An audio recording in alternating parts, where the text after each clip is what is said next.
Don't go in. What up, Puck Squad, and welcome back to another Tuesday night match play video here at Borderland State Park. This is a weekly league that I'm running every Tuesday night starting at 5:30 for the after work crowd. Tonight we're going to be playing the blue to white layout, which is my personal favorite layout. It is a par 54, where a lot of the holes are birdieable, but they are very well-earned birdies. Not many of them are gimmies, so hopefully you enjoy this battle between the Kulig brothers, Kevin and Chris, and the two juniors, not so juniors anymore, Dylan and Ian. Here we have Chris, the lefty, off hole 1, playing a big hyzer, kind of a safe shot. Kevin's got a forehand and a backhand game, looking like he's lining up a backhand here on hole 1. It's just barely inside of that V tree there, probably leave him with a pretty easy up and down for 3. Here's Dylan with his Color Glow FD3, I'm pretty sure. Catches that early tree on the left, not uncommon on this hole. And here's Ian, right up the middle. Kind of lose the disc there, but it finishes up there on the left. Whenever you see Dylan throwing that green sea line putter, that is the new Sky God 4, so that was what he used for the upshot there. Ian from the rough, throwing a little turnover forehand, scramble shot. Actually does finish up there to the left, but still leaves himself probably just outside circle 2. Chris from the rough, throwing a turnover forehand, and actually a really impressive shot from where he was. That was really good. Managed to scramble out of there. That was dangerous. Ian's bid from 60, just in front of the basket. Kevin's bid for 2. Oh, also just in front of the basket. Probably just inside where Ian's lie was. Dylan tapping in his par. A great scramble shot from hitting that first available off the drive. Ian just picks up because that would have been a 4, so Dylan takes the point there with a par. Chris taps in his par. And Kevin's going to tap in his par here. So a little bit of movement on the first hole. Dylan's going to go 1 up, and the Kulig brothers are going to stay even.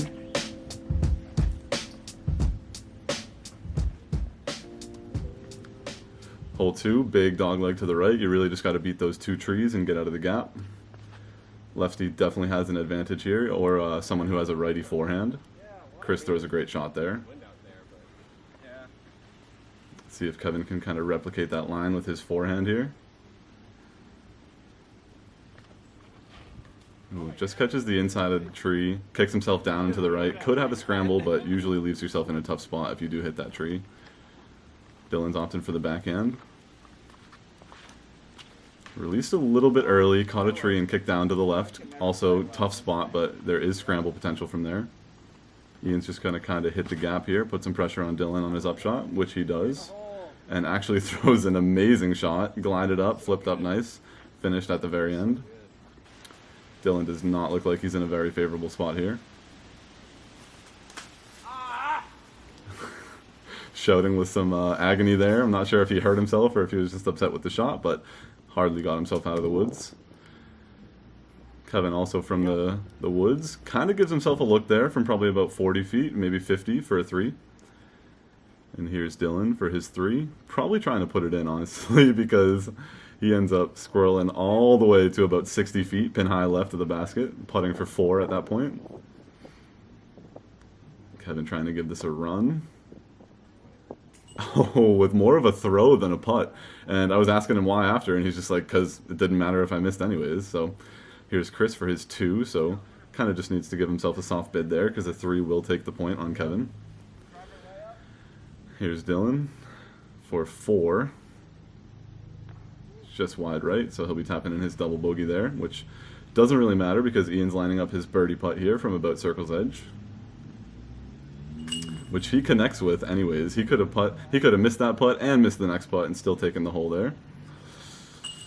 So Ian's going to take the point, and Chris is going to take the point. So moving into hole 3, Chris is 1 up, and the juniors are now back to even. Hole 3, big uphill shot. Plays about 350 feet probably. I think the sign probably says around 300, but it plays very, very uphill, so this is a tricky shot to get yourself up there.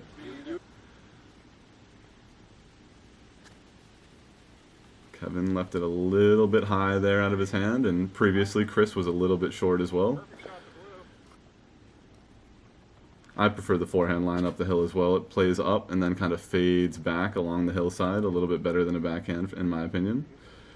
There's Ian with a great forehand shot. We're going to have Dylan kind of prove me wrong here, or try to prove me wrong for throwing the backhand line.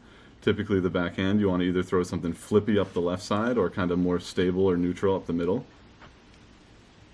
As you see Dylan do there, probably leaves himself about a 30-foot putt, just short.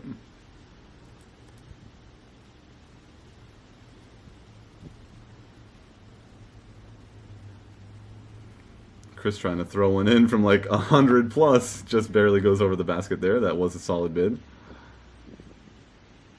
See if Kevin can knock home the birdie. Ooh, just a little short. Ian for birdie. Just off the top of the basket. And it does not seem like this basket wants to hold on to any putts. Let's see if Dylan can kind of correct that. And also just off the top of the basket. So going to see pars all around here. Not much is going to change on this one. Chris is going to remain one up, and the other boys are going to remain at even. Hole 4 plays slightly downhill. Probably want to throw like a neutral fairway or a neutral mid-range and just kind of let it glide down there. That looked like a rock shot there for Chris. Here's Kevin going for that turnover forehand. Doesn't seem to turn it as much as he wanted to, and kind of leaks out to the right side, right in the middle of circle 2. Ian here throws a really good shot with some sort of flippy putter, I would assume, maybe a mid-range. And just barely skims over the top of the basket there, but was a good 40, 50 feet long. And the boys had their legs intertwined there for a second. Not quite sure why, but just hanging out. Dylan throwing something pretty straight as well up the middle. Maybe yanked it a little bit more than he would have wanted, but it does fight through for a long putt. Kevin from probably about 60 or 70 out. Right off the front cage. Chris from a similar distance, maybe a little bit shorter in, maybe about 50, 40. Also right off the front cage, so these guys are putting good bids on their putts, just need to get them up a little bit. And here's Ian, and where the alternate pin is, that would have been a really impressive shot, so maybe he can keep that in his bag for when the pins go back to the alternates in the winter, but just leaves his putt a little bit low. And yet again, Dylan catches the top of the basket on a birdie putt. But it's alright, giving him good bids, and missing high is a little bit better than missing low. Still on line. There's Ian tapping in his par. And once again, similar to the last hole, we're going to have pars all around, and nothing is going to change in regards to score.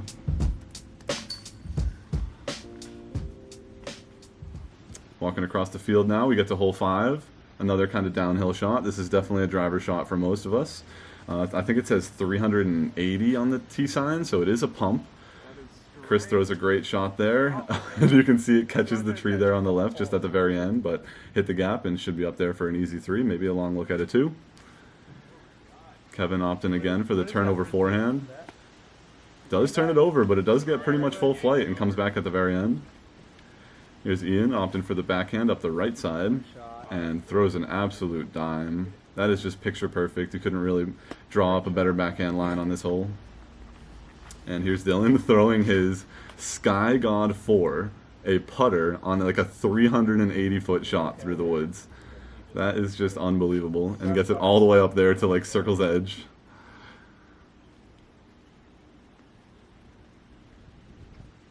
Kevin, long bid. Didn't quite connect, but that looked like it was a tough bid there. Here's Chris from probably about 60 or 70. Oh, and just barely tickling chains. So close to dropping that one in.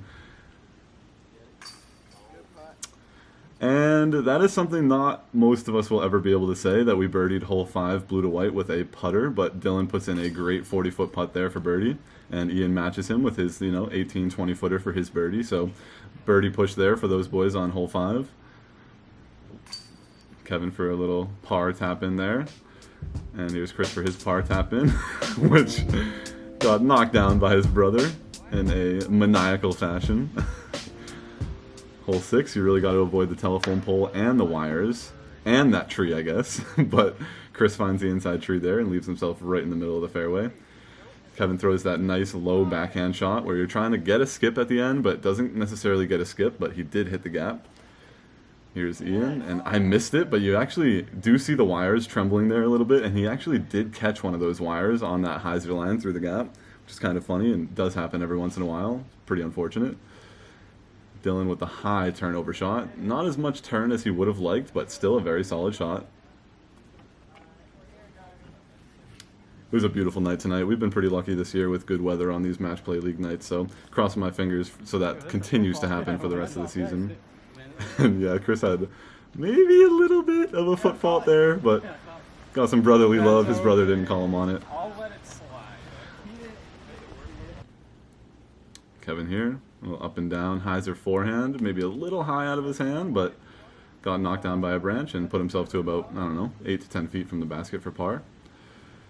Chris with that little Annie run, left himself a little longer than he wanted, but really didn't matter because he had to run that because Kevin's going to be up there for a 3, and that was his 3. So that's kind of the beauty of match play compared to stroke play, is if the person you're playing is parked, you pretty much need to hit your shot no matter where you're at. So every once in a while you'll see a big shot, or you'll ring one up from 80 to 100 feet, and it just feels really cool to do that. So Kevin ends up taking a point there on Chris, and I think the other boys end up pushing that hole, so now we are at even heading into hole 7. Ian yanks this a little bit out of his hand, but sneaks through the tree enough to get himself a look. Dylan claims it's a point, but we shall see. Dylan unloads a backhand shot here, flips up something nice.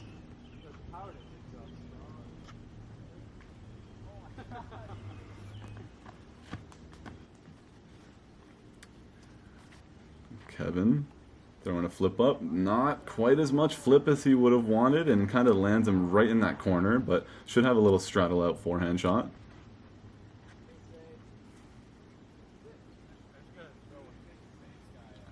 Chris, lefties pretty much have to play that safe shot into the middle of the gap because it's really hard to actually get around the gap as a lefty unless you have like unbelievable power, but he did play the placement shot, should be looking right at the basket. Ian with a good recovery shot there as well. Probably gives himself a long look. Just about circle's edge. Here's Chris from that placement zone. Maybe a little bit more right than he would have wanted, but gets himself up there for about a 20-foot putt as well. This is definitely one of the hardest holes on this layout. It is a par 3, but I think it's 545 feet, and you have that really tricky drive. So this can be one of the holes where, trouble can kind of come into play.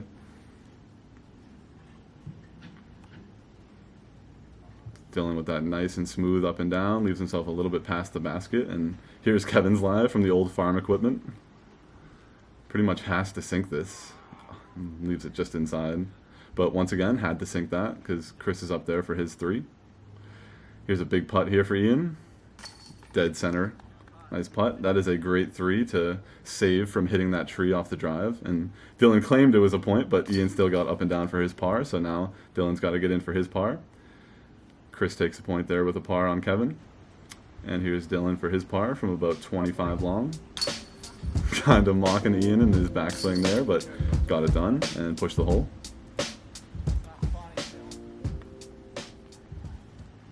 Hole 8, got to make it over the rock wall or else you're OB, so this can be a pretty daunting tee shot, especially if you're not feeling good off the tee that day. But Ian did make it over. Here's Dylan lining up the backhand shot instead. And leaves it inside OB, and wanted to give a quick moon, but said he forgot he was on the vlog, so held himself back. Here's Chris going the more traditional, safer side, the forehand. Kevin going the more dangerous side here. Ooh, and you can see why it's more dangerous. There's, a couple more trees, and it's a little bit further to get to the wall, but if you do hit that gap, it leaves yourself in a better position. Here's Dylan for his re-tee. So Dylan just conceded the hole there because he would be throwing 5 after that. Ian already made it over the wall. That was Kevin's 3 right here, so he's going to be up there sitting 4. But he ended up also conceding the hole because he was sitting 4 from pretty far away from the basket, and Chris there was sitting 2, so it would have been an easy up and down for 3. So we moved on from hole 8 pretty quickly due to some OB. Here at hole 9. I did actually miss a drive on this hole, but I think I do give a little notation on that. I missed Ian's drive actually at the beginning of the hole. Ian loves to play ready golf, so kind of as I was getting set up, he just kind of got his drive up there, but it did end up a little bit short. Kevin giving a little bit of an ace run there, but here we got the boys walking down 9's fairway. Once again, such a nice night out there at Borderland tonight. Chris got hung up a little bit short, so he's going to be trying to get up and down for his par, and catches that big tree and leaves himself a good 40 feet, probably 35 feet out of the basket. Dylan with a huge run from, 80 feet, just draws the front of the basket, and he kicked something off of his bag, and it went really far into the woods. Oh yeah, right here. So that's where Ian's drive landed, which I did miss off the tee, but also given a long run. Both Dylan and Ian end up with a par there. And here's Chris for his par. Cashes it, just barely catches the back edge of the basket there and sits down. So, yep, puts a little bit of pressure here on Kevin for his 8-footer, but should be able to tap that one in. Puts himself back to having Chris only have a 1-stroke lead rather than a 2-stroke lead there. Yo, why is that good?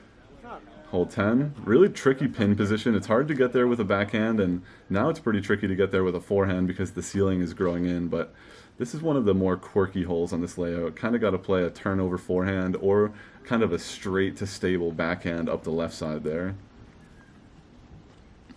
There is an OB wall that's like a good 30 feet, maybe 35 feet behind the basket too. Doesn't typically come into play, but it does keep you in check without having to throw something that's going to go really long past the basket. Kevin got hung up and kicked himself into a really tough spot here, and that was actually just about as good as he could have done. Left himself, I don't know, maybe a good 80 feet from the basket there for his par still. Ian also from probably the edge of circle 2, leaves it a little bit low. Kevin now for 3 from about 80, outside circle 2. Kind of has to put this in and leaves it low, so now he's going to be squirreled a little bit farther away, so now he's going to be putting 4. And Chris went really fast there because Kevin's going to be putting 4, so that was pretty much just a layup, so he can just tap in his 3.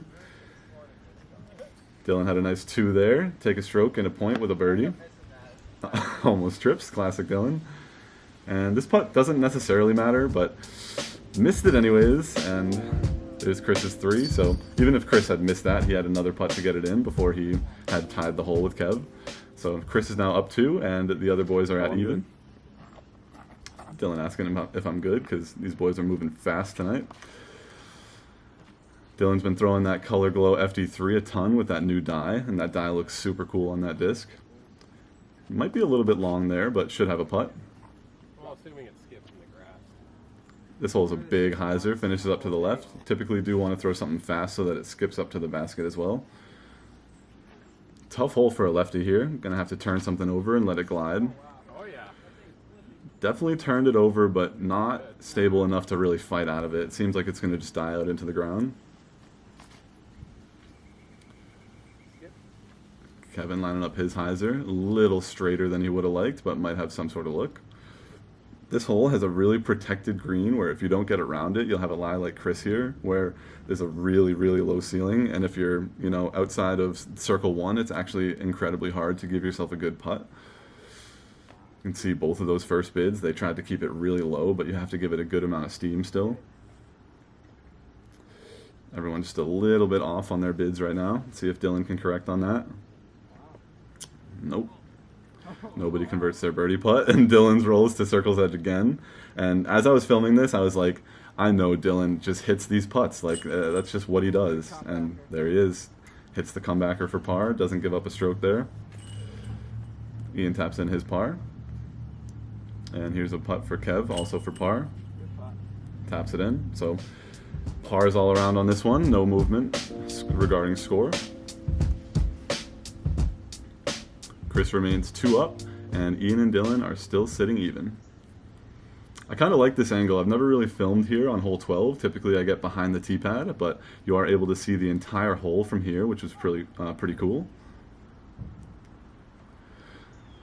Along with hole 7 that I mentioned earlier, 7 and 12 are typically the two holes that give me the most trouble on this layout. They are just really long and they're tough holes, and this hole has a gap that's 250 feet off the tee, and it's only about a 20-foot wide gap, so makes the tee shot really difficult on this one. And seems like all the boys are pretty much landing in that jaily section, and sometimes if you land in there, you just have absolutely nothing to get yourself up and down for a 3.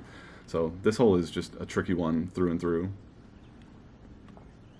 Here's Kev, a little putter backhand turnover shot out, a little bit long, but nothing you can't handle. Chris, up and out.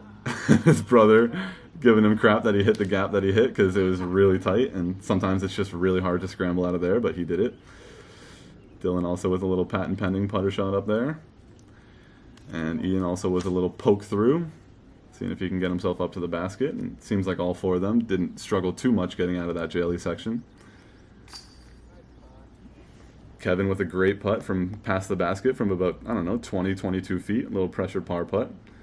Also a little 20, 22 footer here, but a little downhill this time instead of Kevin's little uphill putt.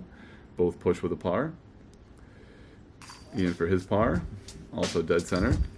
And Dylan for his par. So we got pushes around on this hole. Some pretty good par saves from where their drives ended up landing. Heading into hole 13, pretty straightforward shot. There is a rock wall that lines the entire right side of the fairway as OB, but typically doesn't come into play unless you have either a shank or a really bad tree hit. Sometimes in the winter there is a line over the right side there, but a lot of people don't take it in the summer because it gets really grown in. Ian throws an absolute dime right there. That is just a beautiful shot. Probably a straight to stable mid-range and just flips it up, glides it all the way straight up there. Probably leaves himself a pin-high putt from about 40 feet. As long as you hit this straight gap with the forehand, you should be pretty okay. If it's something really overstable, maybe it'll kind of squirrel over towards the OB wall, but for the most part, the forehand's a pretty safe play there. Kevins leaves himself about 50 feet short, and that's a really obstructed putt run there. Dylan getting frustrated with his putt, even though he's putting from like 70 feet out. You can't expect to make all of those. Ian leaves his putt a little bit high. See if Chris can kind of convert here. Oh, just off the cage, tickled a little bit of chains, but not enough to stick. Ian for his par putt, up and in. Chris!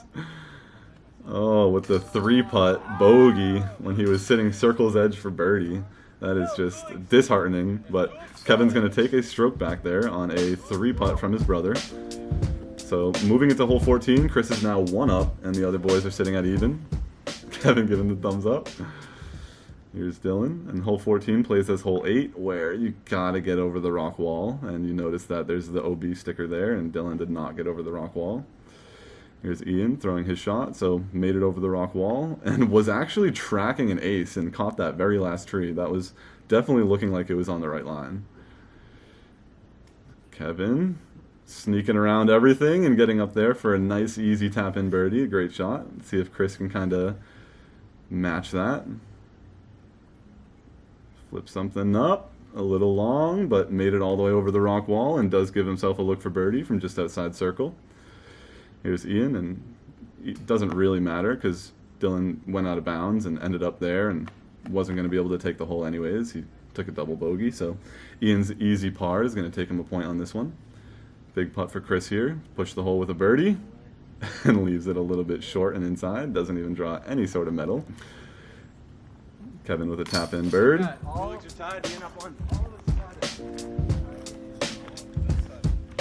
So a little bit of momentum shifting now, heading down the stretch. We're on hole 15, only got a couple holes left. Ian with the forehand, just missed everything and gets himself up there for probably a circle's edge putt. Dylan also with the forehand, getting through. Getting a good reaction off the ground there, leaving himself inside the circle as well. Forehand is a very common play on this one, as Kevin almost rings up the ace there. And then the lefty comes up with his backhand. Let's see if he can get around the tree. And does not get around the guardian tree. Looks like Kevin's momentum is kind of riding himself through the end of the match right now. Chris can't seem to shake it, so let's see if he can hit this long one to push the hole, but Kevin's going to be really close. From about 80, just short left. Here's Ian from close to circle's edge, probably about 25 feet. Gets it in there. Dylan showing some frustration because he wanted to take a point on him there, but they push with birdies, as they've been doing a lot today. Kevin to take a point. Dead center cash. That's 3 points in a row for Kevin to go from being 2 down to now 1 up with just 3 holes left. Here we are at hole 16, kind of up and over this hill. Ian gets a tough tree kick there down to the left. Dylan throwing that Color Glow FD3 he's been throwing. Just absolutely smashes it down the fairway.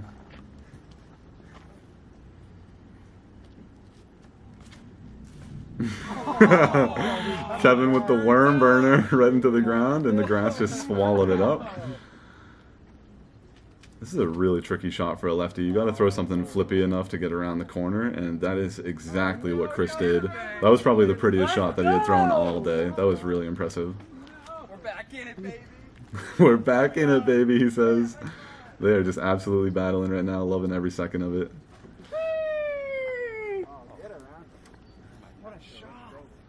And that was a very impressive recovery shot to kind of give himself a look for a 3. Even if it is long, like he's saying, that was a really good shot to at least give himself a look from hitting, essentially, not even hitting first available, but getting swallowed up by the grass first available. Ian with the forehand roller to get himself out of trouble, and also a very impressive shot to give himself a look for par, which is right here, a little long of the basket. And just left it wide, I think wide right of the basket there. Here's Chris for his 2. And that is an absolutely absurd 2 to even have a look at as a lefty. So I know he missed the putt, but that was still really nice to even have a look at a bird there. Dylan just off the front cage. Speaking of front cage, Kevin kind of missed opportunity right there to have such a good upshot to give himself a look, and then for Chris to miss his birdie putt. That's definitely a missed opportunity there for Kevin to push the hole, but kind of is what it is. He had taken 3 holes before that, so now heading into hole 17, both matches are sitting at even. This is just really tight coming down the stretch here. Dylan throwing his power forehand. 17 is probably one of the most beautiful holes in the state, especially from the blue tee pad here. Just looking at the mansion and just seeing the entire field behind the mansion. It's just really, really picturesque. Puts a smile on my face pretty much every time I walk up to this tee pad. Dylan and Ian with 2 smooth forehands out there. Chris maybe a little bit more nose up than he would have liked, but still going to get out there. And that big swamp that you see on the left is a big patch of out of bounds, but these guys aren't really coming into play with the out of bounds too much here. They all have the power to get over that and to the right of it. Everything else just flips. Kevin claiming that he misses his PD2 so much because everything else flips, and I agree on him with that. Sometimes the PD2 is a great meat hook to just keep in your bag as something really reliable with its fade. Kevin actually pulled it a little bit to the right there, leaving himself a longer putt than he would have wanted for his par. Ian with an easy layup, and then Chris here with an easy layup. Dylan probably trying to run this from like 70, 80 feet out. Nice little stall half run, sit it right next to the basket. And here's Kevin for his par. This is a really big putt. Just off the front. And there was really no reason for him to pull his upshot that far to the right and even leave himself that 25-foot like uphill putt. But that's kind of what happens as you're coming down the stretch of these really close matches, especially being on film. You know, nerves could get to you, your anxiety can get to you a little bit, and you just pull the disc a little bit more than you would have liked to. So now we got Chris is going to be 1 up, and the other boys are sitting at even, heading into 18 now. Dylan throws a forehand that kind of fades out too early, leaving himself pretty far from the basket, probably about 50. And Ian threw a good shot, but did catch the top of that tree, dropped himself probably to about maybe 50, 60 feet himself. Chris throwing some sort of turnover, and it just seems like the right side of that gap there is just kind of attracting all these discs. See if Kevin can kind of make an adjustment here, get himself through.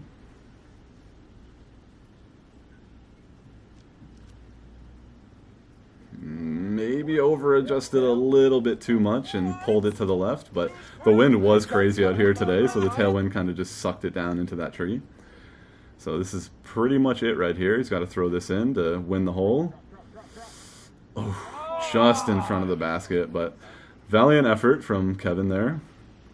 Here's Chris. As long as he can get up and down here and push the hole, he's just going to take the match. Yep, which he does. Yeah, he says. Here's Dylan, big putt. 40 feet straddler, just off the post. And this putt's to win right here, because if he hits this, it's going to win the point. And just barely catches chains and trickles out. So those boys are going to end up pushing the last hole with a par and going into a playoff hole. But Chris ended up taking that one up with a push on the last hole. Kevin would have needed to take the hole to push their match into a playoff. But here's the playoff with Dylan and Ian. Dylan's going to play that big forehand turnover shot, and he gets so freaking lucky through this side. I've never fought through that side, and of course, in a playoff, he gets through everything and sits himself like 8 to 10 feet from the basket, putting the pressure on Ian. And yeah, Chris said it there. Poor Ian, man. Like, Dylan gets super lucky, gets through to an easy birdie putt. Ian had a birdie putt to win the match, but Dylan's going to take it down in the playoff there, and 2 good matches, both finished, you know, pretty much one up. But hope you enjoyed, and I'm going to send it into the interviews now and catch you guys in the next week. All right, Kevin. It was supposed to be your redemption tour today. Yeah. What ended up happening? I just didn't play that well, you know. Yeah, some days it's just like that, you know. I'm trying to put in a lot of work recently, but... And he's doing the exact opposite because I've been working a lot lately, and he's been putting in a lot of work, so I really wanted him to take the win today and make it a 1-1 tie. Force another round in the series, you know. Well, now you got the best of him, 2 out of 3. Oh, yeah. Seems like he's the better Kool-Aid. Yep, for now. For now. All right. He's getting a lot better. It's good having you guys on. You too. Yep. Appreciate Good it, stuff. man. We're kind of rushing out of here, but Dylan ended up taking down the dub there. I've won. In a playoff hole because Ian just couldn't clutch up on that 30-foot putt. No, it was a great bid. Just caught some chains on the right. Just barely trickled out on him. But nice to have Ian on the vlog. He's going to be moving away at the start of August, but I think we're going to try to get him on the vlog one more time before he moves. It was a good battle between these two. They are great friends, always good competitors against each other. We'll see you guys in the next one.